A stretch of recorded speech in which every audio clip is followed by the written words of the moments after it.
All right, we're just gonna wait for a few more people here. I have a few people signed up on my list that I'm kind of gonna wait on here. It's a minute or two early.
Hey, while we're waiting, I just threw a couple things up in the chat here.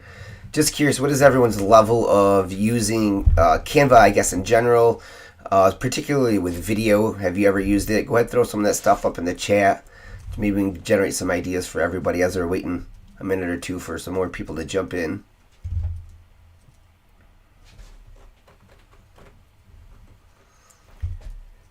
So, Class Kicker, pretty good, always willing to learn more. Nolan, posters and timelines. Yeah, that generally seems to be the common theme. A lot of people, it's a lot, like my wife uses it a lot for her stuff at school for making all sorts of posters and that kind of stuff. So hopefully, Nolan, you get a little bit out of this for creating some videos. All right, like I said, we're just gonna wait another minute or here. I know I had a couple people signed up on our from our class.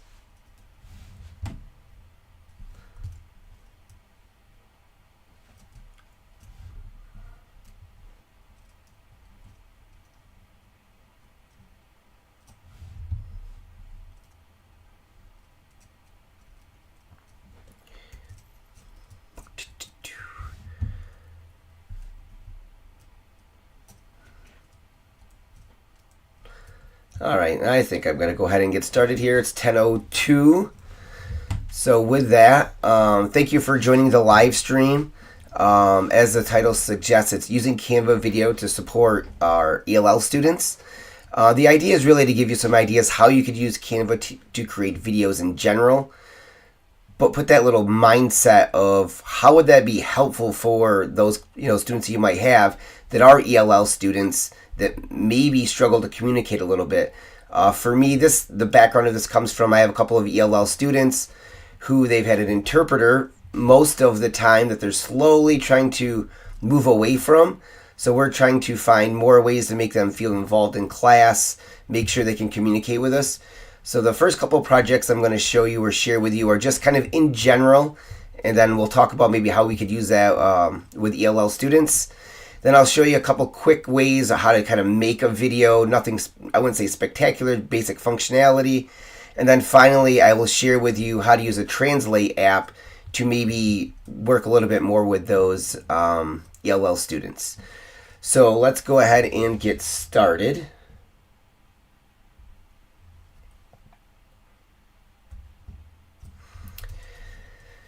So the first thing that I'm going to share with you is I'm going to share it's like a compilation of Veterans Day videos that my students made.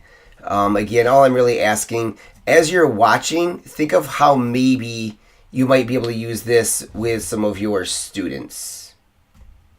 All right, again, especially ELL. So let me put this in full screen.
All right. So, as you're watching, what are some things that come to mind? And I'll throw this in the chat for you.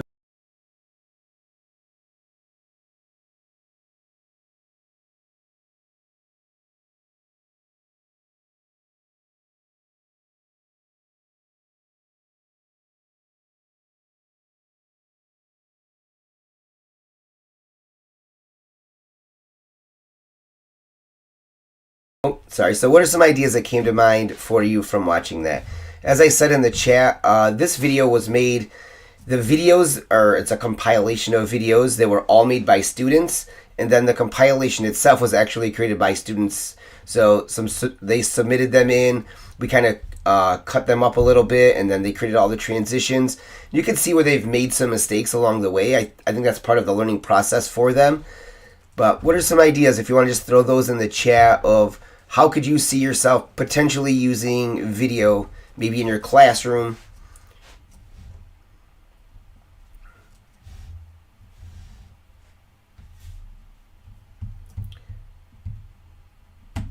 While you're doing that, I'm going to get another one ready for you.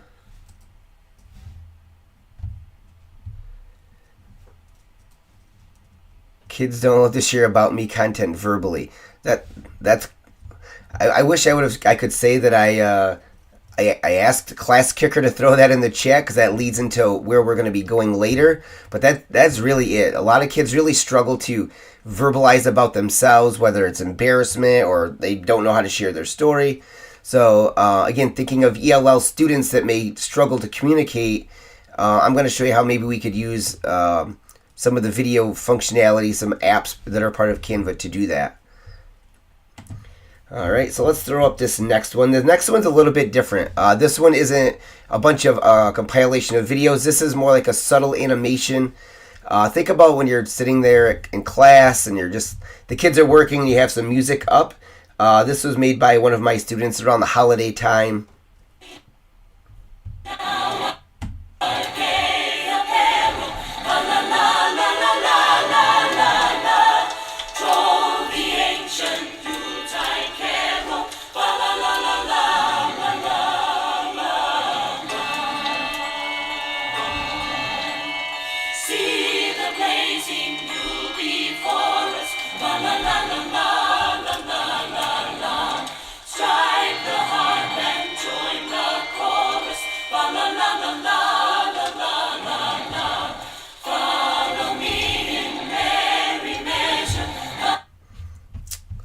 All right, so this one, let me give you a little background on this one so that maybe you can come up with some other ideas. So while I'm going to throw that question up in the chat for you, and start thinking of what are some things that you can kind of see that are going on in this video that are maybe different than the last video.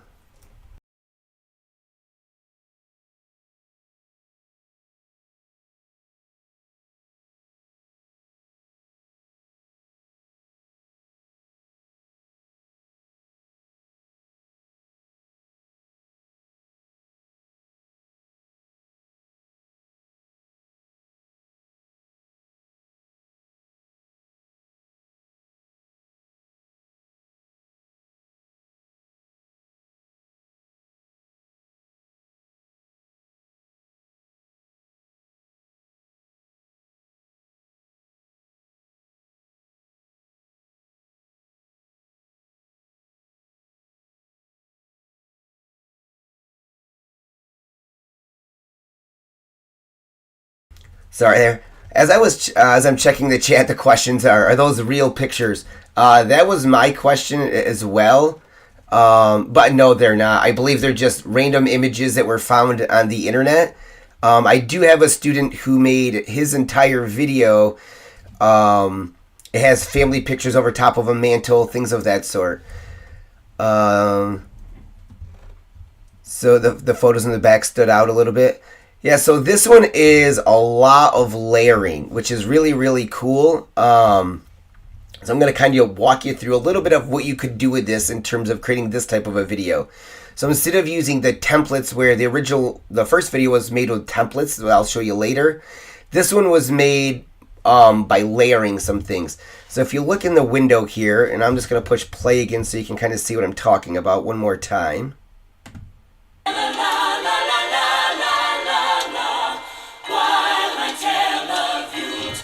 All right, so you notice the snow in the background is moving, the fire is moving, and in fact the cat is snoring, and you can see the Z's that are moving around. Oops, sorry about that. So in the very furthest layer back is actually just a layer of white snowfall, and then the student put the wall with windows on it, and then you can start to see layer on layer. And if you listen really closely, and I'm going to play it one more time, you can hear the cat actually snoring.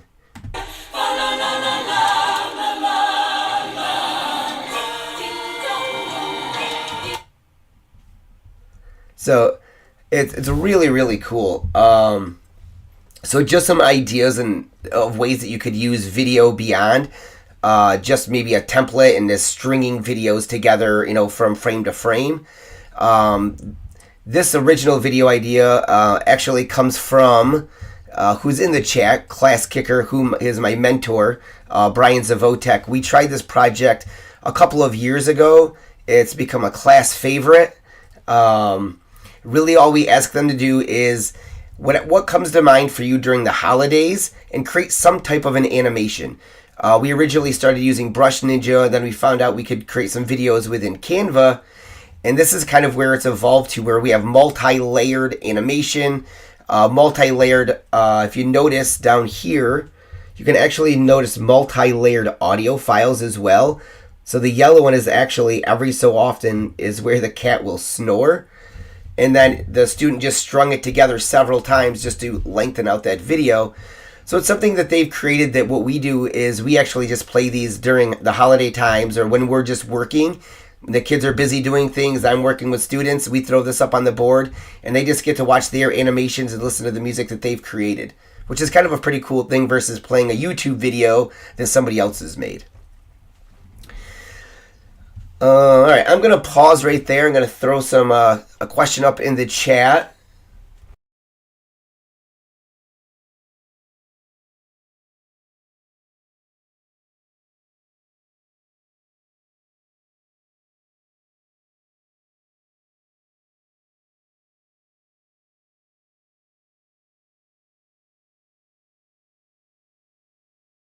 Yeah, Brian, I noticed that. So it's really weird. I'm not really sure about the animation. The animation of the cat continues to run when the video isn't going, but the snow seems to stop and the fireplace seems to stop. And the dog, actually. Good noticing. All right, give a quick second here for any more questions before we jump into the next section here.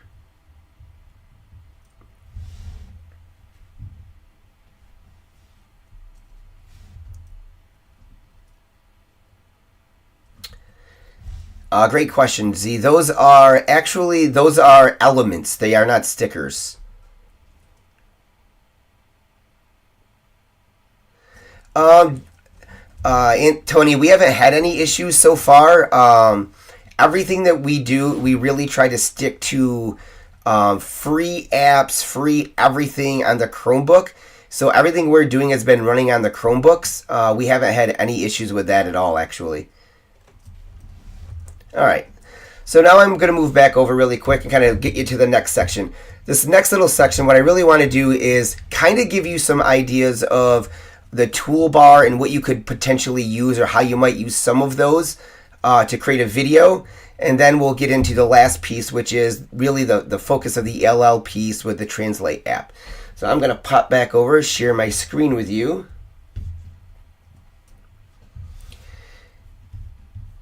And hopefully here in a second, you're going to see the toolbar. Let's give it a second here to pop back over. All right. So I'm actually going to jump up to my home page. What I generally have my students do is either we click on Create or we come over to Video. Here, let this catch up with us.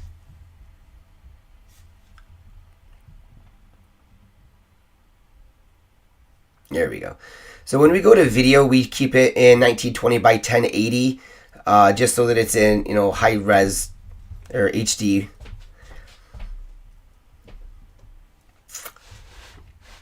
And this is where your basic start is. As Brian was asking, are they elements or are they stickers? The elements are here.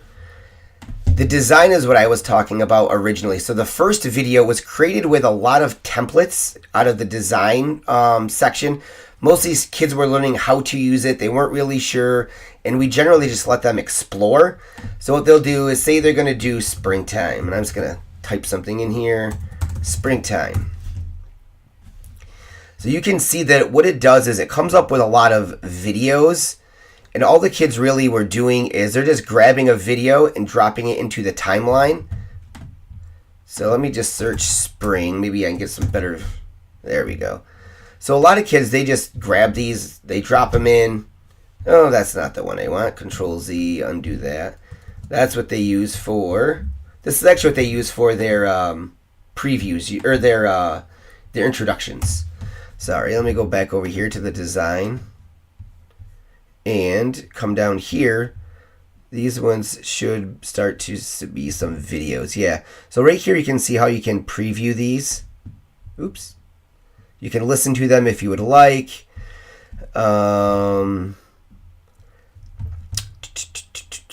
Layouts. I'm going to stick into templates. Intro, and let's try spring again here. I'm not sure why that didn't work the first time. Maybe let's try flowers. Actually, no one. This is the one that kids use all the time. They really like butterfly. And I'm gonna. Oops, sorry, clicked on that. So here's we'll use this as a template to begin with. So you can see how they have. Let me click on a random one. They have all of the pages. This is what I was trying to get to for you. So if I not do that, if I click apply all pages, the entire thing gets built, and then what they do is they just go through and edit it based on what they're looking for. So a lot of times what they'll do is start here with something like this, and then all they do is jump into elements, and then they just search spring. And now they jump into videos, and all they really were doing in the first video is just dragging and dropping something like this and making it work on top of or in and around however they felt necessary. It wasn't a ton of creativity, I wouldn't say, but it was just getting them used to the program. So the next step, the animation one, and I'm gonna undo all of this real quickly so I can get to a blank thing, is coming into the elements that Brian had mentioned in the chat. Let me go back, click spring one more time. And if I go to all, let's let this catch up with me here. All right. They were a little laggy here. Let's try spring one more time. There we go. And then you can see across the top here, you have graphics, photos, videos, audio, lots of other things.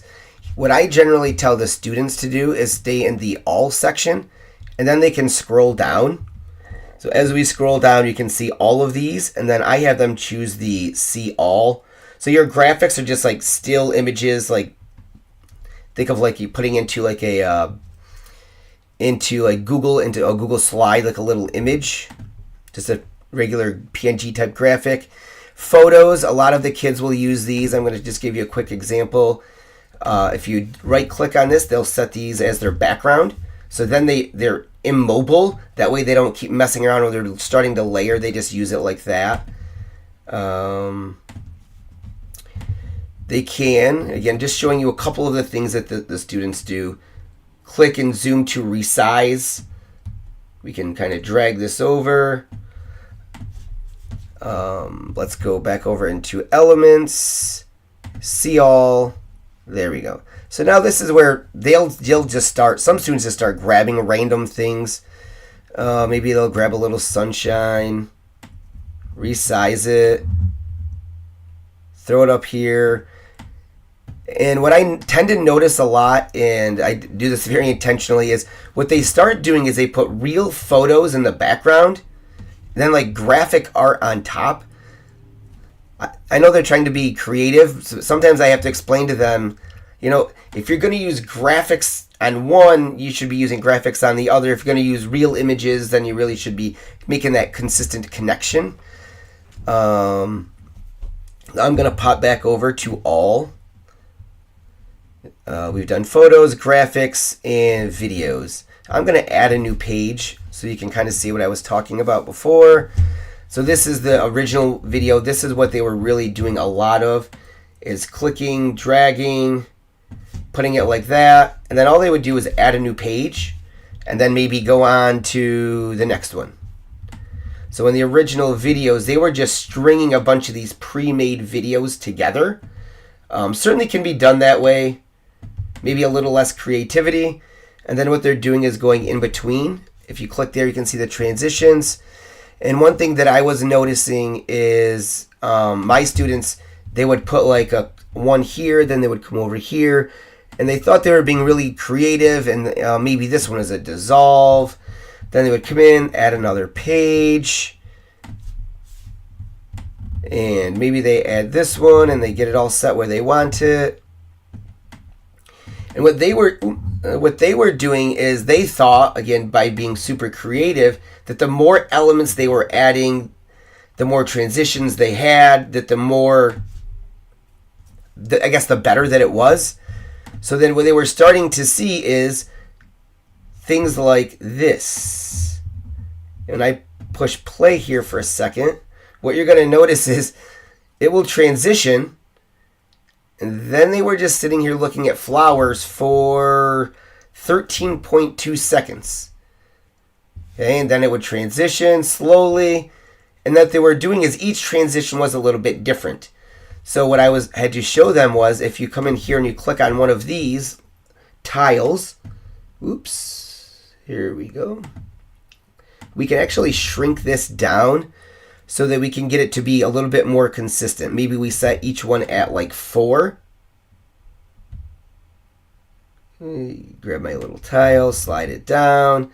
And in fact, if I do this right, I do believe what I could do is if I click on these, we can, let's see if I can find the right spot here. We can speed them up as well. So I showed them this little trick. So if their video was a little bit longer, they can speed it up. So if you have a clip you want to put in, you can speed that up, make it a little bit faster. There's one other thing. Where did it go? I can't seem to find the other one that there's a spot where you can actually set them to be the same for consistency reasons. Same as if I go to transitions. If I say I want to stick with this circle wipe, I can change how long that duration is, and I can actually apply that to all slides. So now what we slowly started showing the kids was, if you start looking at all my slides, they're relatively close. You may have to adjust them based on what's in the slide. If you noticed in a couple of the videos in the Veterans Day video, like the beginning where the soldier was in the chair, that video had to be a little bit longer, and then some other of them had to be shrunk a little bit. So I did explain to them that sometimes video does need to be a little longer to accommodate the length of the video. You can't just set every video to be the same length and have that work. So those are some of the things, and then what I'll do is I'm just going to put this in full screen just so you can get an idea, kind of something that the students could do.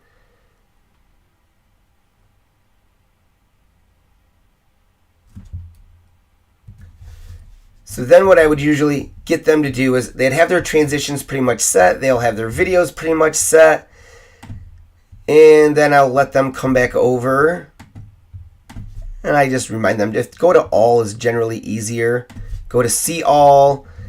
These ones can be a little bit tricky. Maybe I'm going to birds chirping. Let's try that one. And if you come over here, instead of adding it immediately, you can actually preview. That one's not too bad.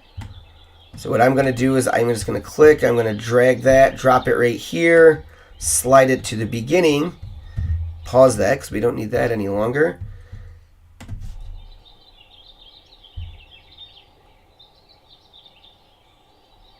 And we start making a little more interesting video. We have some nice consistent transitions. Videos are relatively about the same length.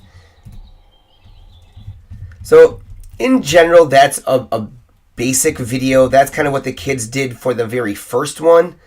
I'm not going to go too far into the animation one at this point because I really am trying to keep this simple in terms of ELL students. So I'm going to take a quick break right here and put a question up in the chat about how do you think that maybe ELL students could get their thoughts, their ideas across using a simple video like this.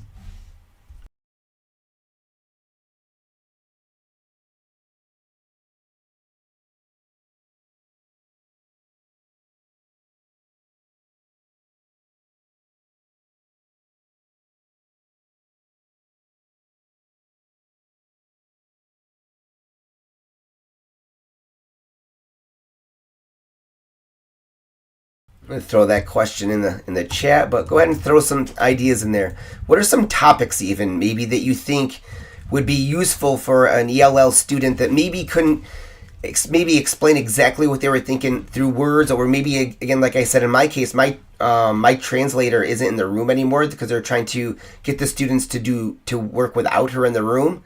So what are some ideas that we could use to get them to explain themselves?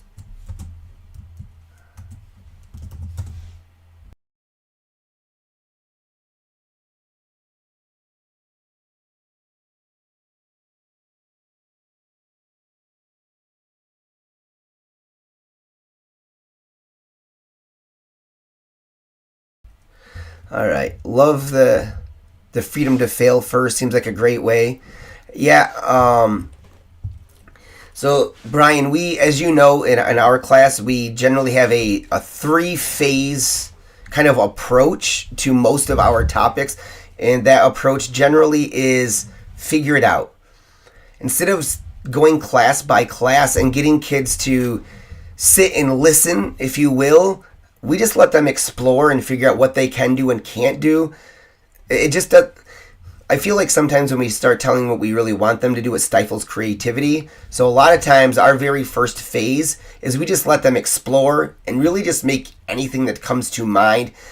The second phase is something a little more intentional, something maybe a little more educational versus just a passion of theirs. And then the third phase that we use is to make something that they could share with another teacher. For example, maybe they're learning, 5th graders at the beginning of the year, they do some stuff with Mexico City, Tenochtitlan, things of that sort. So I might ask them to make a video that demonstrates their understanding of aqueducts and chinampas and all of those type of things, causeways. So they just create videos. So it becomes very open, and then the intentionality shrinks down so that we can really get them to understand how they could use the tool and apply it to their education as well. Yeah, Nolan, that's a very big point. Is when I show you the next step with the translate piece, those students are able to kind of get their ideas across through images, and maybe they don't have the words or don't know the words in their vocabulary yet. So yeah, that's a really good idea. All right, so with that, I'm going to transition into sharing with you some student videos. I've obviously changed names so that their student names aren't in there, but I'm going to share a couple student videos. They're relatively short, and all I did is ask these 2 students, can you just tell me a little bit about you? The idea is if I can learn a little bit about you, then maybe we can share that information with your classmates. And the more that we all know about you, that maybe we can make you feel a little more comfortable in our classroom. So I'm going to just bring that one up real quick.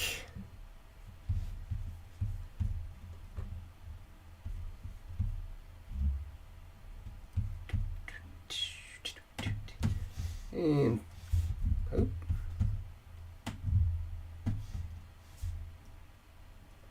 All right. Go ahead and play that for you.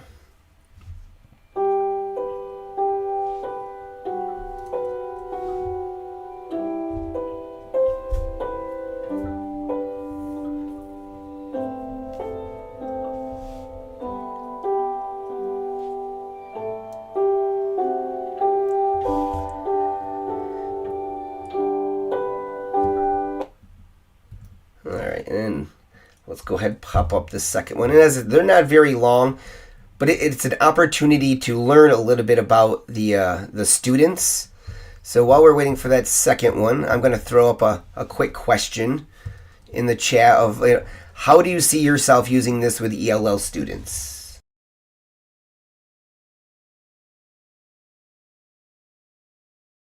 And now that you've seen, they wrote, everything is in Spanish. And at this point, I haven't used a translation piece. So I'm just wanting you to think about how could you use this without having the idea of the translate at this point. What are some ways that you could use this?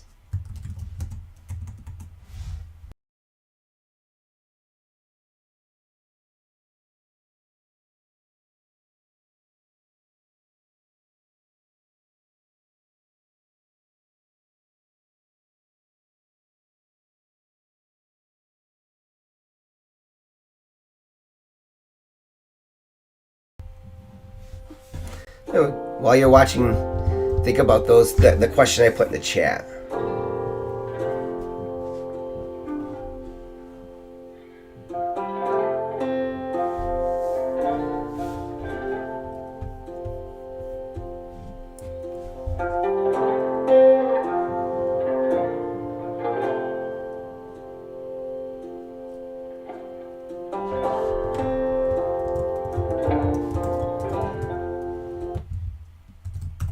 All right. Let's exit out of the. Ooh, let's not do that. And pause that here and close that one. So let's take a quick peek over here at the chat. Oh, I did not mean that as a question there. Oop. Let's get rid of this. All right, that's a great question or a great idea, Brian. Maybe in science they could label graphs or label different things in their native language and then translate it. That's a really good idea.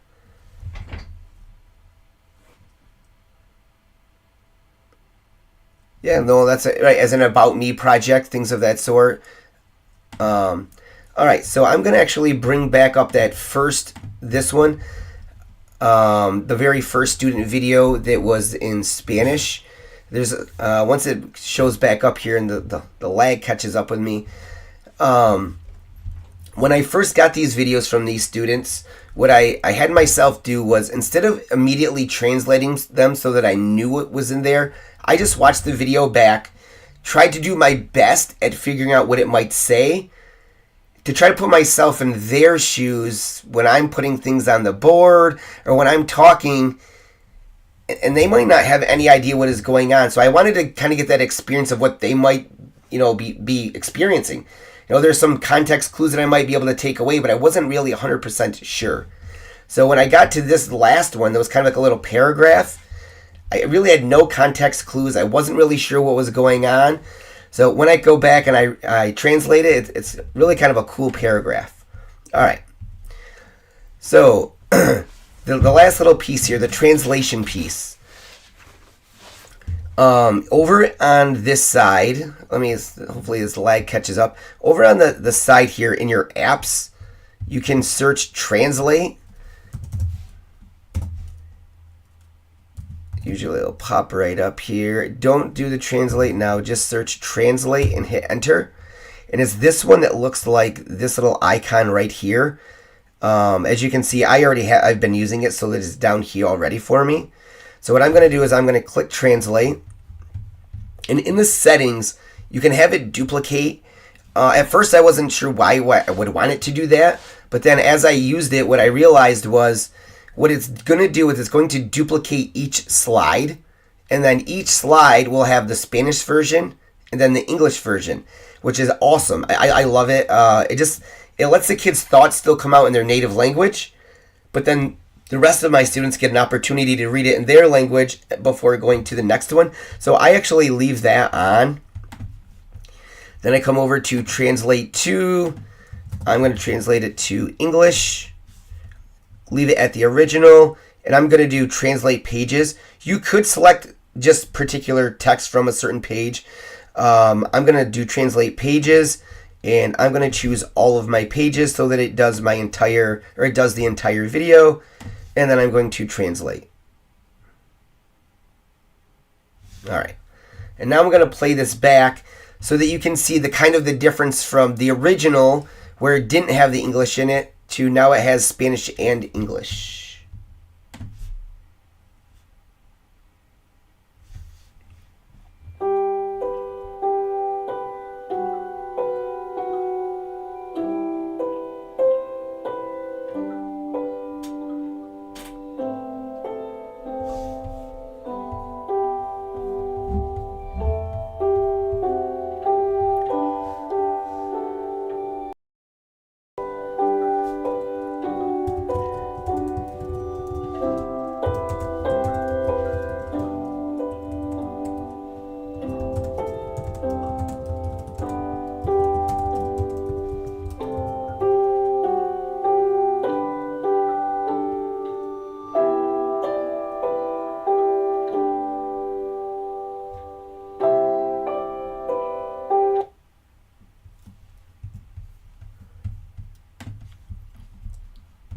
Nope, don't play. All right, let's close that up. Again, now, as my student was making this, what I kept noticing was this little smile just kept like showing up, and he would just keep looking at me like he was really excited to share something with me, but he wasn't done, so he hadn't shared it with me, and I had no idea what he was even making.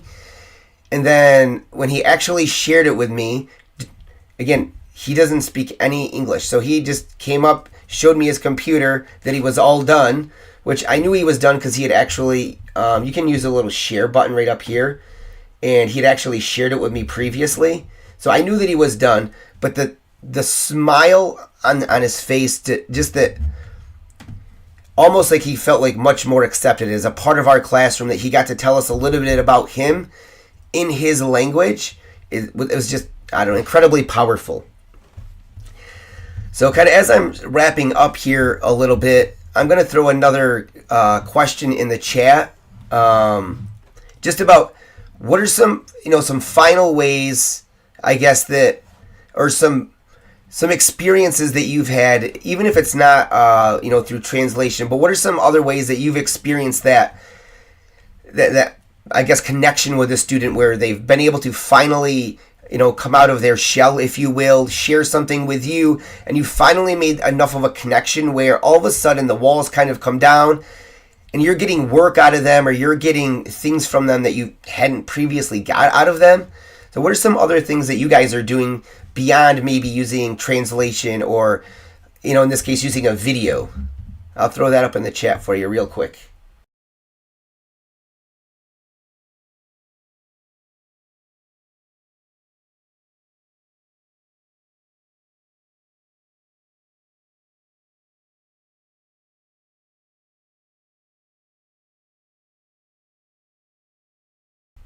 All right.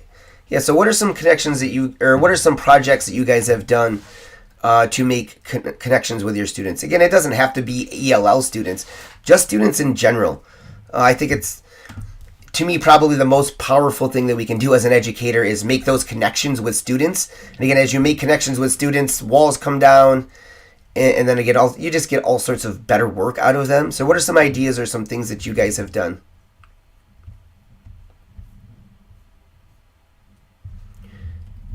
And while you're doing that, I'm going to actually throw up another video. And it's kind of another fun one. It's a kind of a sneak peek at where we're... Oops, sorry, that's not the right one. A sneak peek at where we're kind of going with our next project in class. I allowed a student who was doing really, really well to work ahead. So, and I gave them some pretty cool ideas here. I'm going to share that with you while you guys are throwing some ideas in the chat.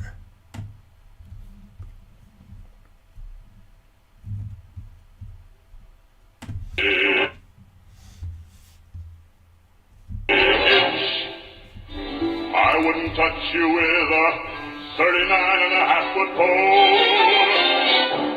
You're a vile one, Mr. Grinch. You have termites in your smile. You have all the tender sweetness of a seasick crocodile, Mr. Grinch.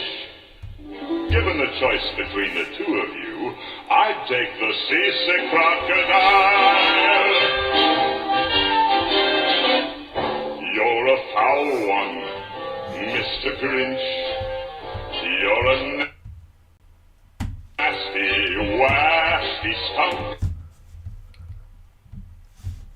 Alright, so let me check the chat here while this is catching up with me. Yeah, shared screen when kids are already nervous. Yeah, it helps, right? The freedom students do work for other people. They tend to respond better. Yeah, like that is the thing, right? That's when you make that connection and they feel like you care about them. They want to do work not just for themselves, but they actually want to do work for you. And I think that's once I made that connection with both of these students. We did this early on. We did some other things that really make connections with them.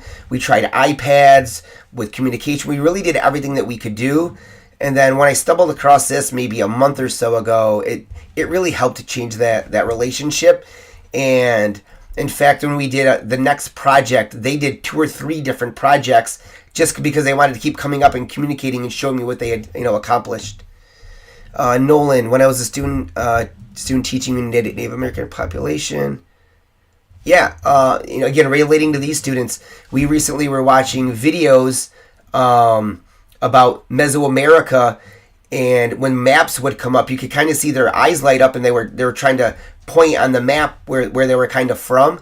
So I actually brought both students up while the other students were doing some things. I brought them up, and we just used Google Maps. And I just had them zoom right in to show me where they were from. And it was actually cool. I got to have a really good conversation with one of the students where he was from. I had actually taken my son to play baseball about an hour from there.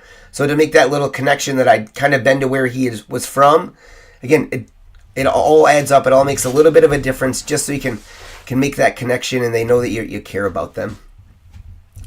So the video the last one that I just shared with you, similar to the second video, the animation piece, as you can see the snow in the background, the multi-layered of the TV with the Grinch playing, you had the fire, and then the added element, and let me just push play here, get the Grinch back on the screen. The added element of the Grinch walking across the screen, that's from a completely separate program. What I allowed a student to do is they made an image of the Grinch, and there's something called animated drawings. And with animated drawings, you can actually, you remove all of the background, and then it creates little nodes for your character, and then it just allows that character to become animated. You can really do it with any character at all. Background removal is actually in Canva itself. We used remove.bg. There's several of them, but yeah, usually they remove the background anyhow, and what they do is they download the image as an MP4. They can upload that MP4 file into Canva and then put their character on top of the background. So in fact, the project we're currently working on, we haven't moved into this piece yet, is they're going to create they're going to trace a historical figure and animate that historical figure, and then they have to explain to me in a story of how that person was important in history, what did they do, and all of those types of things. So that's a connection of using multiple different programs to put it into one. But again, I had a student who was working ahead. They were done with this project way before everybody else. I had to find ways to keep them engaged, so I let them work ahead. and I guess the best part of all of it is that as we move into this project, now I have a student leader that knows how to do this project already. So they're just sharing what they've already learned and know how to do. So it gives me like almost like a teaching assistant in the room, another set of hands and eyes that can help the other students kind of work ahead on this project. So I think that's really all I have for now. Again, I just wanted to share some ideas with you of how we could use video and using Canva to support our ELL students, even if it's simple as dragging and dropping video, linking them together to express their ideas and thoughts to show you that they're understanding, or maybe if it's even moving into some sort of an animation. There's a lot of things that we could do. We could use the translation app, but all right within Canva, which is a free app or a free website. It integrates right with, actually integrates in Canvas. If anyone is using Canvas as their LMS, you can integrate with Google, sign right in with Google, makes life rather easy. So yeah, that's all my goal was just to share out a cool resource that we could really do to support our ELL students. If you have any questions, feel free. I can stick around here for a minute, throw them in the chat. Other than that, thank you to everybody who participated. Thank you to all the questions. I see I have a couple more up here. Background removal, that came out great. Yeah, it did. Yeah, Brian, that one came out really, really well. Again, it's a student who's rather driven, who chases perfection to some degree. But yeah, so if you have any other questions, I'm going to stick around. Any thoughts or ideas, ways that we could improve this, throw them in the chat. I'd love to entertain those ideas, and maybe I could get back to you. Thank you, Tony.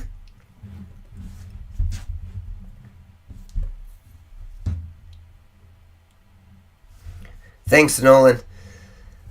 If you guys are still in, I could share some of my what's going on here that was kind of exciting outside of the project itself. I have my mic and my camera. I have a screen up above that has my chat for my YouTube with my YouTube channel in front of me on an external monitor. I have my OBS running on a separate screen over here on my left. And I was running everything off using a Stream Deck. I just use Elgato has a free Stream Deck that you can use from your phone. So if anybody is interested in that, those are some of the things that I was doing to try to transition a little bit.